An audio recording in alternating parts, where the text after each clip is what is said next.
नमस्कार दोस्तों, बकवास फिजिक्स चैनल पर मैं विमल असाटी एक बार फिर आप लोगों का तहे दिल से स्वागत करता हूं। आज वेव ऑप्टिक्स के मतलब 12th के लिए वेव ऑप्टिक्स के मैं बात करूंगा लेक्चर नंबर 3 पर, जिसमें मेरी बातचीत पूरी तरह से distinguish between Newton's corpuscular theory of light और Huygens wave theory of light के ऊपर रहेगा। आप कहोगे सर आप direct Newton's corpuscular theory of light और Huygens wave theory of light के डिस्टिंग्विश पे चले गए, तो इसके पहले और कुछ बात नहीं आती क्या? नहीं, ऐसा नहीं है। Newton's corpuscular theory of light और हाइजेन वेव थ्योरी के डिस्टिंग्विश पे इसलिए जा रहा हूँ क्योंकि पिछले पीरियड में इन सब पे हमारी बातचीत हुई थी। हमने ये जान लिया था कि according to Newton light particle है, और लाइट पार्टिकल है मतलब light energy in the form of particle transfer कर रहा है। According to Huygens light wave है या लाइट प्रोपोगेट होता है in the form of wave है, लेकिन वो लॉन्जिट्यूडनल वेव है। ये हमें पता चला पिछले वीडियो में। हमें ये भी पता चला कि according to Planck's quantum theory light photon है जिसकी energy equal to h nu है। हमें ये पता चला कि according to Maxwell's light electromagnetic wave है जिसे प्रोपोगेशन के लिए किसी मीडियम की नीड नहीं होती। इलेक्ट्रोमैग्नेटिक वेव है जिसमें इलेक्ट्रिक फील्ड वेक्टर और मैग्नेटिक फील्ड वेक्टर मौजूद है। हमने ये भी सुना पिछले वीडियो में कि लुइस डी ब्रोगली के अकॉर्डिंग लाइट को ड्यूअल नेचर होता है, अर्थात लाइट पार्टिकल जैसा भी बिहेव कर सकती है और वेव जैसा भी। और मैंने आपसे वादा किया था कि जैसे जैसे चैप्टर हम आगे बढ़ते जाएंगे लगातार हमें नई नई बातें पता चलते जाएंगी, लेकिन इन सबसे ऊपर न्यूटन्स की कार्पस्कुलर थ्योरी और हाइजेंस की वेव थ्योरी आती है।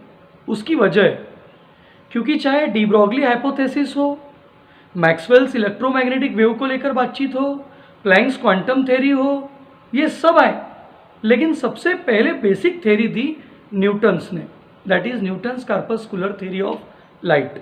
और उसी के शॉर्ट इंटरवल में कुछ ही समय बाद हाइजेंस ने अपनी वेव थ्योरी ऑफ लाइट दी। तो उस समय के जो दो दिग्गज थे जिनकी बातों में कुछ कुछ जगह सिमिलरिटी थी और कुछ कुछ जगह कॉन्ट्रडिक्शन था, मैं उनसे शुरुआत करूंगा कि अकॉर्डिंग टू न्यूटन लाइट क्या था और अकॉर्डिंग टू हाइजीन लाइट क्या था। तो मेरा आज का target no doubt distinguish between Newton corpuscular theory of light है और Huygens wave theory of light है, लेकिन मेरा बोलने का स्टाइल डिस्टिंग्विश का जरूर रहेगा, लेकिन बताने के स्टाइल में मैं डिस्टिंग्विश के अलावा दूसरी बातें भी रखूंगा। सर दूसरी बातें ने कैसी?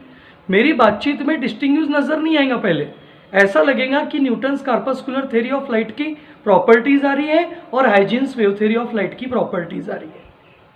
जब Newton's corpuscular theory of light की जो प्रॉपर्टीज आएंगी और हाइजेंस वेव थ्योरी की प्रॉपर्टीज आएंगी, उसी में आपको समझ में आएगा कि कुछ पॉइंट आपस में एक दूसरे को सपोर्ट करते हुए हैं और कुछ पॉइंट आपस में एक दूसरे को क्रॉस करते हुए हैं।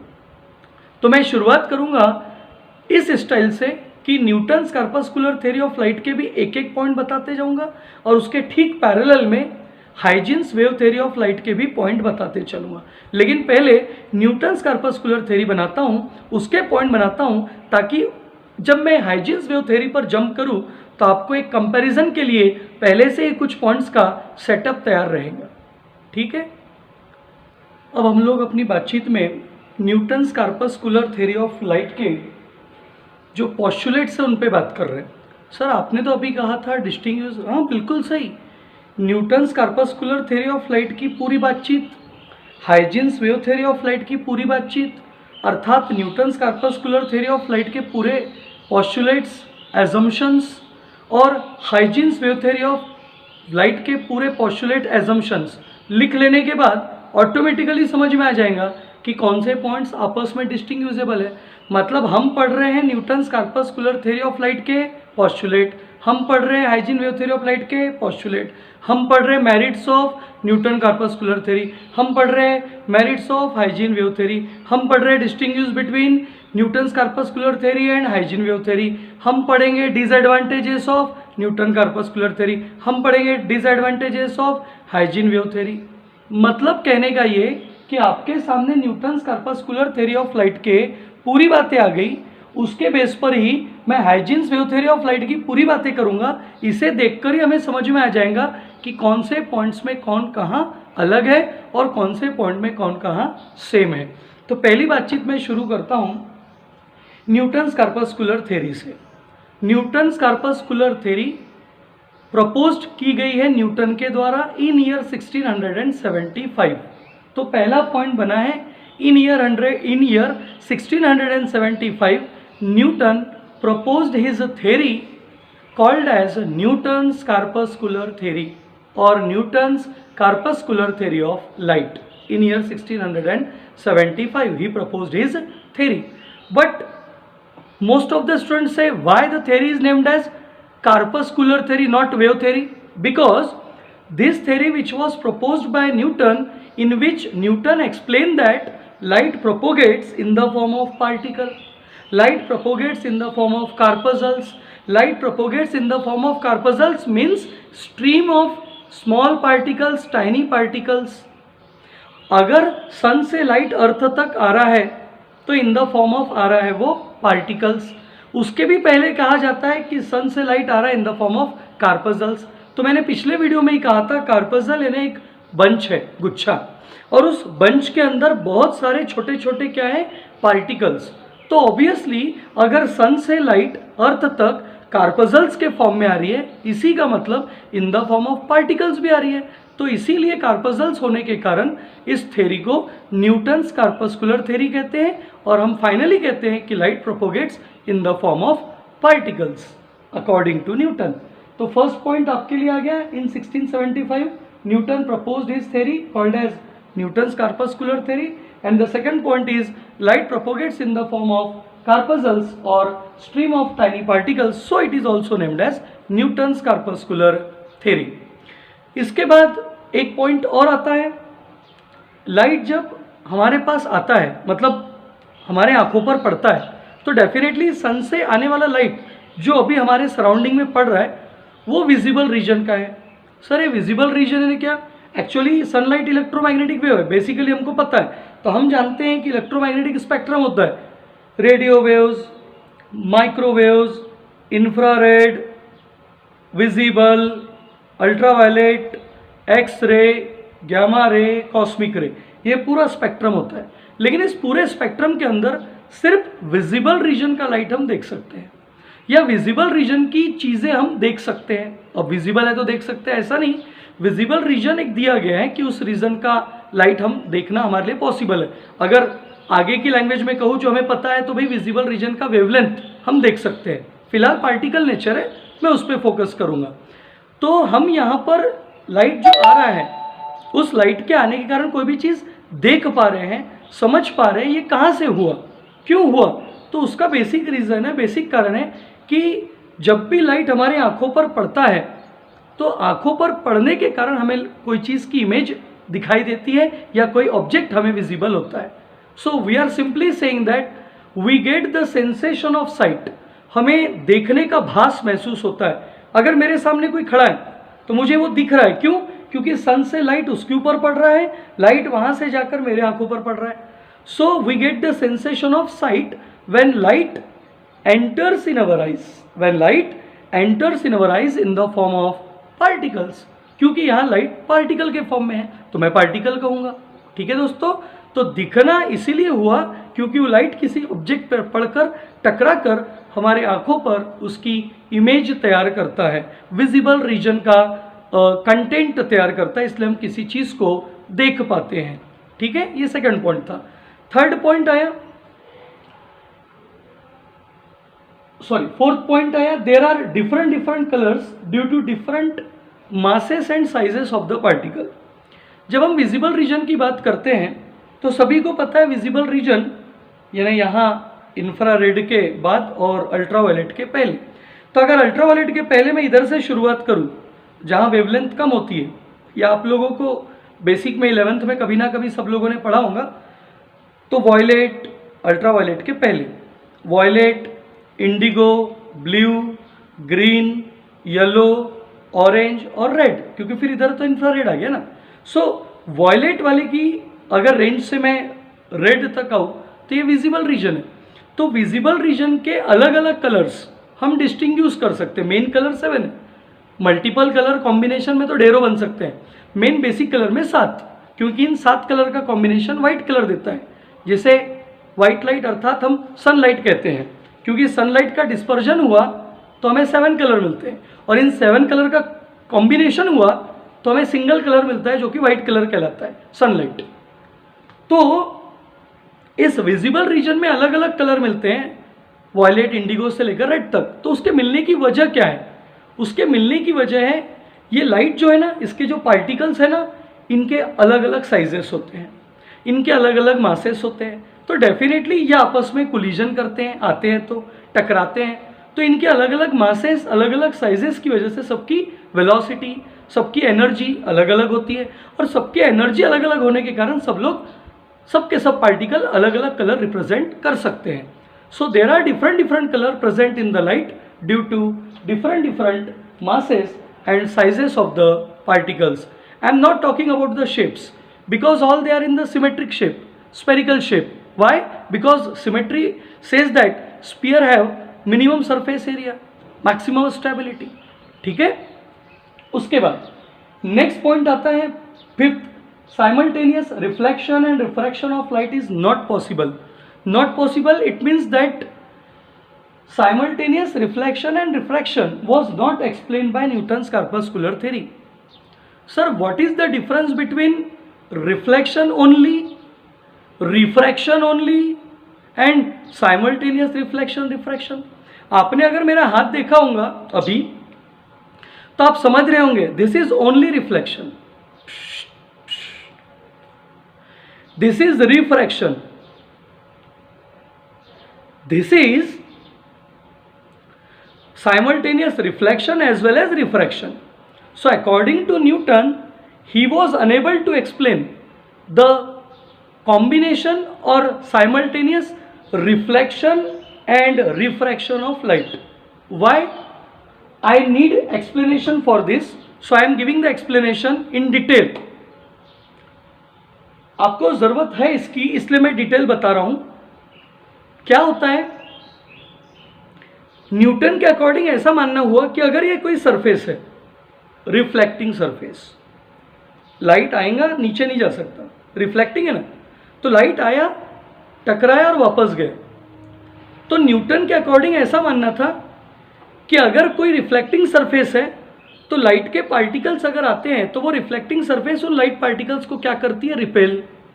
अब अगर लाइट आ रहा है और लाइट के पार्टिकल आ रहे हैं और सरफेस का नेचर उसे रिपेल करने का है, तो आएगा, टकराएगा, वापस जाएगा। अब एक ही सरफेस दो बिहेव तो नहीं दिखा सकती ना, कि आ रहा है, टकरा रहा है, जाने दो वापस, और आ रहा है, टकरा रहा है, आने दो। तो ड्यूअल नेचर सरफेस नहीं दिखा सकता। सर क्यों? क्योंकि सरफेस की प्रॉपर्टी है रिफ्लेक्टिंग की, तो उसका काम है रिपेल करना। तो लाइट आ रहा है, टकरा रहा है, रिपेल हो रहा है, जा रहा है, तो इसीलिए यहाँ पर सिर्फ रिफ्लेक्शन मिलेगा। अब अगर मान लो रिफ्रैक्टिंग सरफेस है, प्योरली ट्रांसमिटिंग सरफेस है, प्योरली लाइट आया, टकराया, अंदर गया, लाइट आया, टकराया, अंदर गया, इसका मतलब ये सरफेस का नेचर है अट्रैक्शन करने का। तो लाइट के जितने भी पार्टिकल्स आ रहे हैं इस रिफ्रैक्टिंग सरफेस के ऊपर, वो रिफ्रैक्टिंग सरफेस उन्हें अट्रैक्शन दिखा रही है, और अट्रैक्शन दिखाने के कारण वो पार्टिकल्स लाइट के अंदर की तरफ जा रहे हैं। इसका मतलब ये सरफेस अट्रैक्शन का नेचर दिखा रही, तो अब रिपल्शन कैसे दिखाएंगी? इसका मतलब ये बात क्लियर होगी कि यहाँ सिर्फ रिफ्रैक्शन ऑफ लाइट होगा। तो न्यूटन के अकॉर्डिंग ऐसा कहना था कि अगर रिफ्लेक्टिंग सरफेस है तो सिर्फ रिफ्लेक्शन होगा, अगर रिफ्रैक्टिंग सरफेस है तो सिर्फ रिफ्रैक्शन होगा, क्योंकि रिफ्लेक्टिंग सरफेस सिर्फ रिपल्शन का काम करती है तो अट्रैक्शन नहीं कर सकती। रिफ्रैक्टिंग सरफेस अट्रैक्शन का काम कर रही है तो रिपल्शन का काम नहीं कर सकती। इसीलिए न्यूटन की कॉन्सेप्ट से simultaneous reflection and refraction explain नहीं किया जा सकता, ये पॉसिबल ही नहीं है। क्यों? क्योंकि उनका मानना ही ऐसा था कि भैया एक सरफेस रिफ्लेक्टिंग है तो सिर्फ रिपेल होगा, एक सरफेस रिफ्रैक्टिंग है तो सिर्फ अट्रैक्ट होगा। और यहाँ बोल रहा है कि अगर दोनों बताना है तो न्यूटन की कॉन्सेप्ट से दोनों बातें एक्सप्लेन नहीं हो सकती, वो भी एक साथ एक ही जगह पर। तो ये पॉइंट हम इसमें 5वें नंबर के पॉइंट में एक्सप्लेनेशन में बढ़ा सकते हैं कि reflection from the reflecting surface हो सकता है, refraction from the refracting surface हो सकता है, reflection from the reflecting surface हो सकता है क्योंकि सरफेस का नेचर रिपेल करने का है according to Newton. Refracting surface पर अट्रैक्शन हो सकता है, मतलब रिफ्रैक्शन हो सकता है क्योंकि उसका नेचर अट्रैक्टिव है। तो ये बात न्यूटन के अकॉर्डिंग हम यहाँ एक्स्ट्रा में एक्सप्लेन कर सकते हैं। उसके बाद 6th पॉइंट आया है, velocity of light in the denser medium is greater than the velocity of light in rarer medium. मतलब न्यूटन के अकॉर्डिंग लाइट की वेलोसिटी डेंसर मीडियम में ज़्यादा है और रेयरर मीडियम में कम है। नो डाउट ये पोस्टुलेट उस समय का था, आज आप जानते हैं, मैं भी जानता हूँ कि velocity of light rarer medium में ज़्यादा होती है, डेंसर मीडियम में कम होती है। लेकिन न्यूटन ने कॉन्सेप्ट किस बेस पर दी?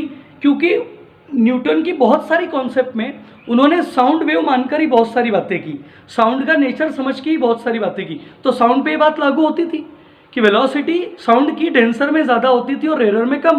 तो उन्होंने शायद वही कॉन्सेप्ट इस्तेमाल की थी, इसलिए वो उनके अकॉर्डिंग फॉर्मूला निकलता था कि डेंसर मीडियम में वेलोसिटी लाइट की ज़्यादा है और रेयरर में कम है, जबकि ये बात गलत है। तो जो जो बातें गलत रहेंगी, जो जो बातों में डिमेरिट्स रहेगा, उनको बाद में हम हाईलाइट करेंगे।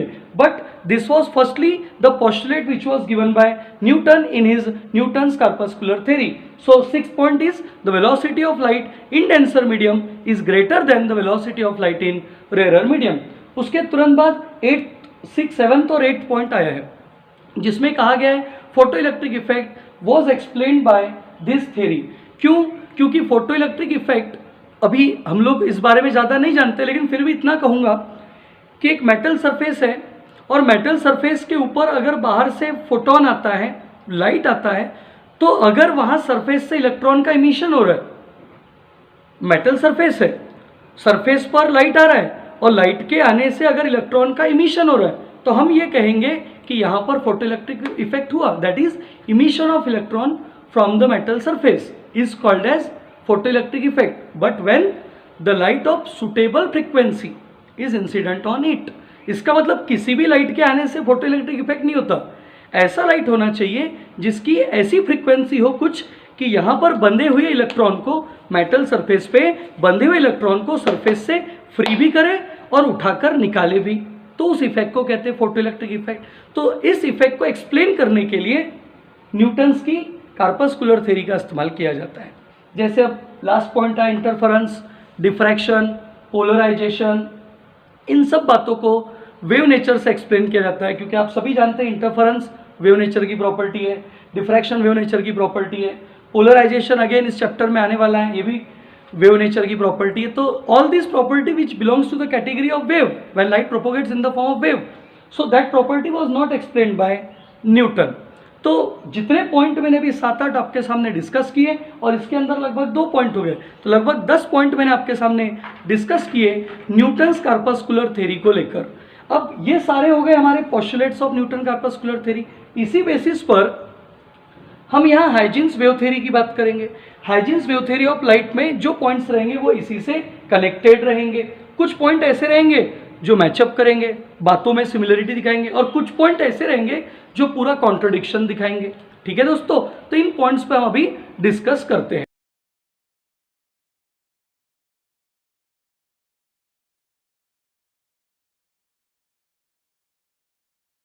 चलिए अब बातचीत करते हैं हाइजेंस वेव थ्योरी को लेकर। मैं कंपैरेटिव बताते हुए चलूंगा साथ में पैरेलल में।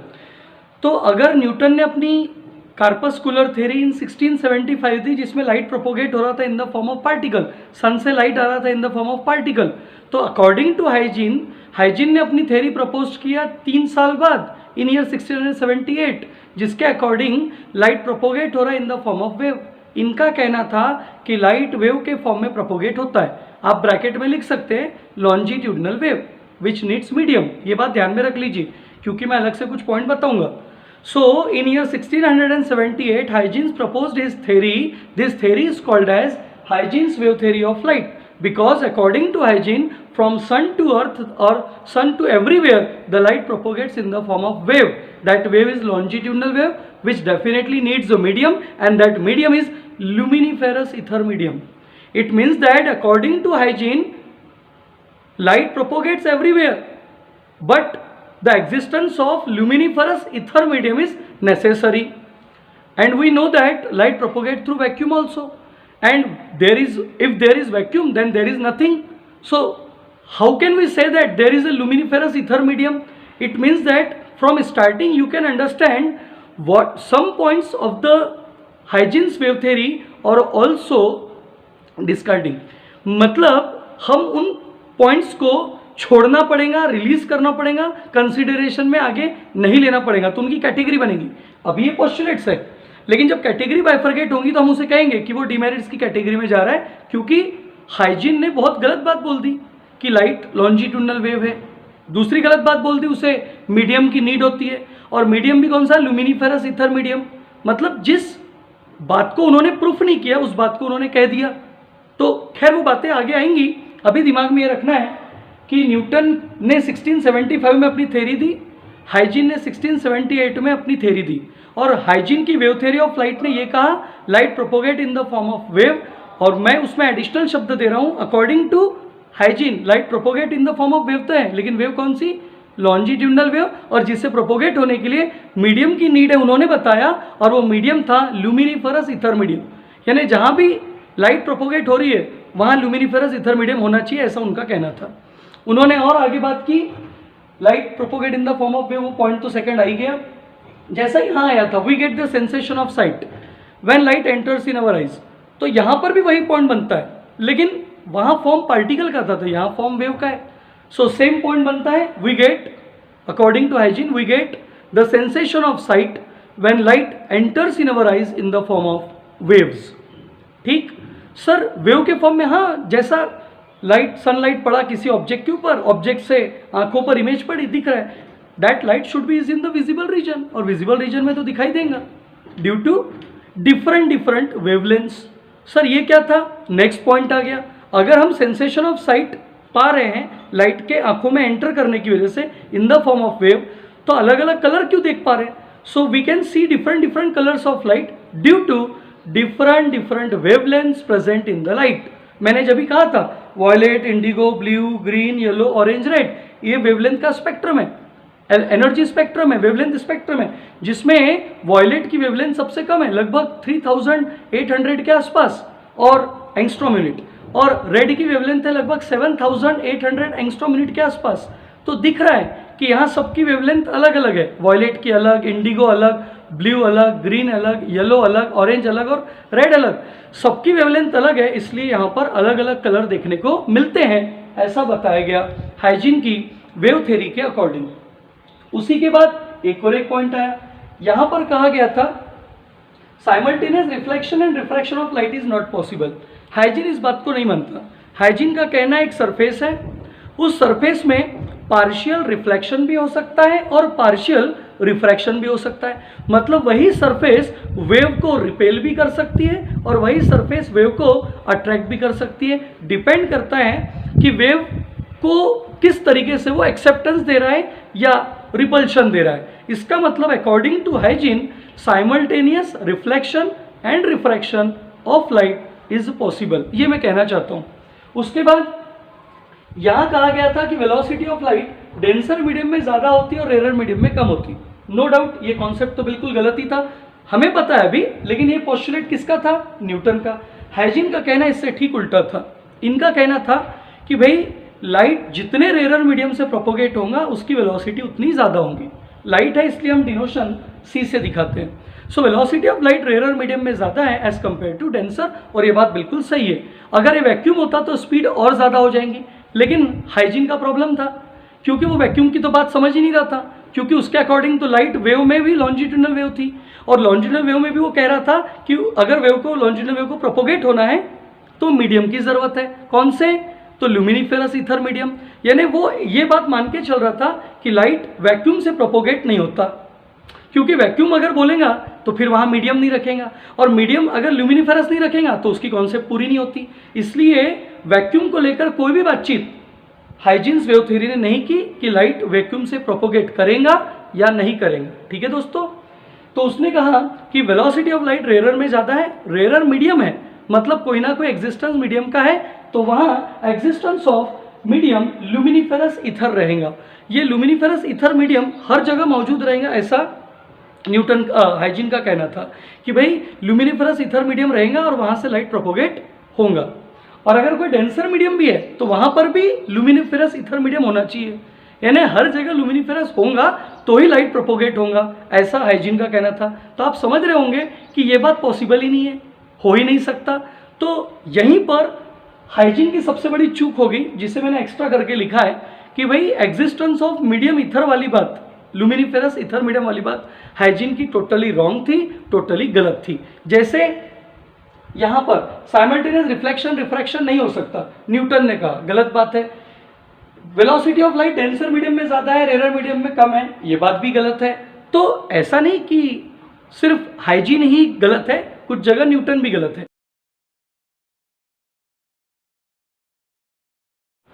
तो इस तरीके से कुछ कुछ जगह अगर हाइजीन गलत है तो न्यूटन गलत है, कहीं न्यूटन गलत है तो हाइजीन गलत है। तो मैं अपने नेक्स्ट पॉइंट की तरफ बढ़ना चाहूँगा, हाइजीन के अकॉर्डिंग और न्यूटन के अकॉर्डिंग। तो न्यूटन के अकॉर्डिंग फोटो इलेक्ट्रिक इफेक्ट अगर एक्सप्लेन होता है, क्योंकि वो पार्टिकल नेचर मानता है, तो हाइजीन उस पार्टिकल नेचर को एक्सप्लेन नहीं कर सकता। देखिए मैंने क्या लिखा, photo electric effect was explain by Newton's theory but this was not explain by Huygens wave theory.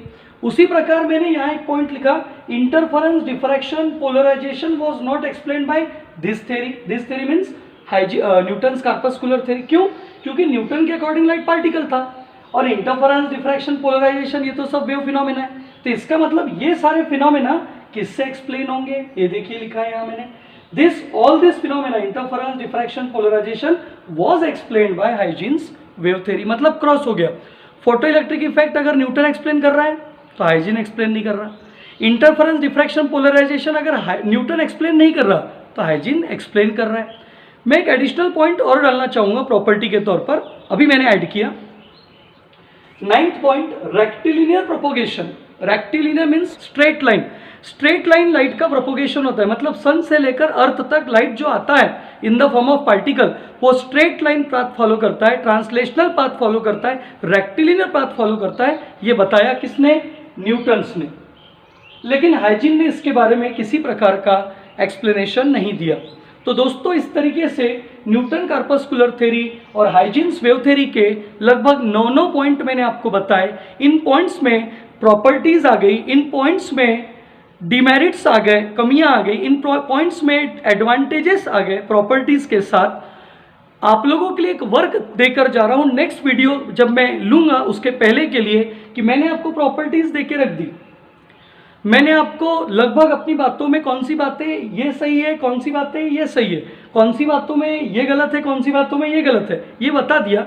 आप तैयार करके रखिएगा। नेक्स्ट वीडियो में मिलेंगे तो हम merits of Newton's corpuscular theory, merits of Huygens wave theory, demerits of Newton corpuscular theory और demerits of Huygens wave theory पर बातचीत करेंगे और उसके आगे मैक्सवेल्स इलेक्ट्रोमैग्नेटिक वेव नेचर पर और प्लैंक्स क्वांटम थ्योरी पर बात करना शुरू करेंगे। ठीक है दोस्तों, आज यहीं रुकते हैं। आज यहाँ पर ये टॉपिक मैं कंप्लीट किया, न्यूटन कॉर्पस्कुलर थ्योरी और हाइजीन वेव थ्योरी, ऐसा आपके सामने क्लियर कर रहा हूँ। और इस वीडियो को वही जो हर बार कहता हूँ, लाइक कीजिए, शेयर कीजिए, अच्छे से पढ़िए, जितना पढ़ाया जा रहा है इसे नोट कीजिए रजिस्टर में, क्योंकि हर समय वीडियो देखो ज़रूरी नहीं है। ठीक, तो ये चैनल सब्सक्राइब भी कीजिए। ठीक है दोस्तों, ये वीडियो देखने के लिए एक बार फिर से आप लोगों का धन्यवाद। नमस्कार।